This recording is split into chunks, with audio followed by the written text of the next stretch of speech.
కూడా ర్యాలీ నిర్వహించడానికి కారణము మీకందరికీ తెలిసిన రీతిగా చూస్తున్న రీతిగా డాక్టర్ ప్రవీణ్ పగడాల గారి యొక్క అనుమానాస్పద వృత్తి విషయమై మేమందరము క్రైస్తవ సమాజం అంతా ఎంతో బాధపడుతున్నాము, శోక సముద్రంలో మునిగి ఉన్నాము. మీకందరికీ తెలుసో తెలియదు నాకు తెలియదు, కానీ ప్రపంచం అంతా కూడా దీని గురించి చర్చ జరుగుతోంది. డాక్టర్ ప్రవీణ్ పగడాల గారి యొక్క మరణము 24వ మార్చి పోయిన నెల 24వ తేదీన రాజమండ్రిలో అనుమానాస్పద వృత్తిగా ఎఫ్ఐఆర్ నమోదు చేయబడింది. కానీ దానికి మాత్రం ప్రభుత్వము పోలీస్ అధికారులు ఇంతవరకు పోస్ట్ మార్టం రిపోర్ట్ కూడా రిలీజ్ చేయలేదు. ఈ రోజు ఏదో వస్తుందని ఇంకా చెబుతున్నారు.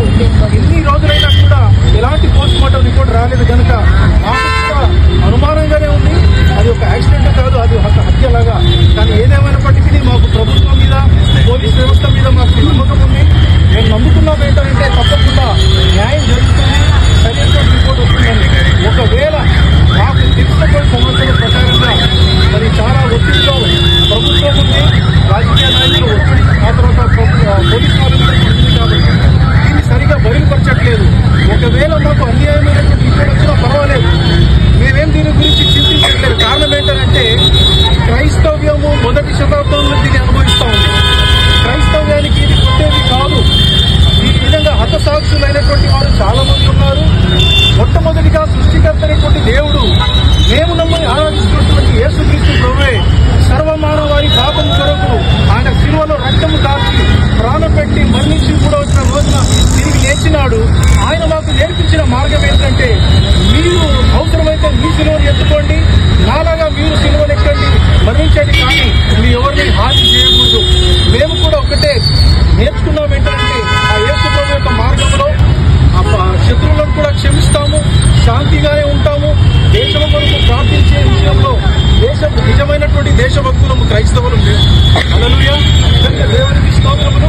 మేము నమ్ముతున్నాం ఏంటంటే మా విన్నపం ఈ శాంతి యొక్క ర్యాలీ ద్వారా నేను ప్రభుత్వాన్ని కూడా కోరుతున్నాం ఏంటంటే గమనించండి, కర్ణాటక, గుల్బర్గ క్రైస్తవ సమాజం నుండి ఆంధ్రలో ఉన్నటువంటి ప్రభుత్వానికి, తెలంగాణలో ఉన్నటువంటి ప్రభుత్వానికి, పోలీసు వ్యవస్థకి మేము ఒకటే ఒక మనవి చేస్తున్నాము.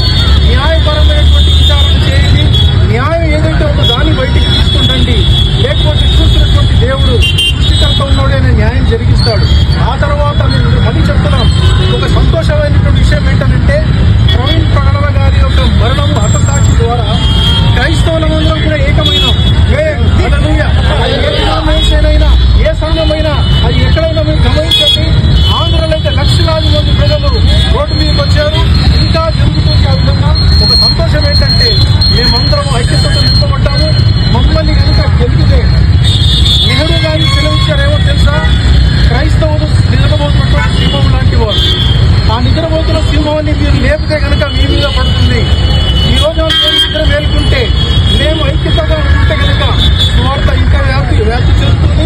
అనేక మంది యేసు ప్రభువుకి వస్తారని గట్టిగా విశ్వసిస్తున్నాం. చివరిసారిగా నేను జయపాల్గా గుల్బర్గా కర్ణాటక నుండి తెలుగు రాష్ట్ర మరి ప్రభుత్వానికి, ఆ తర్వాత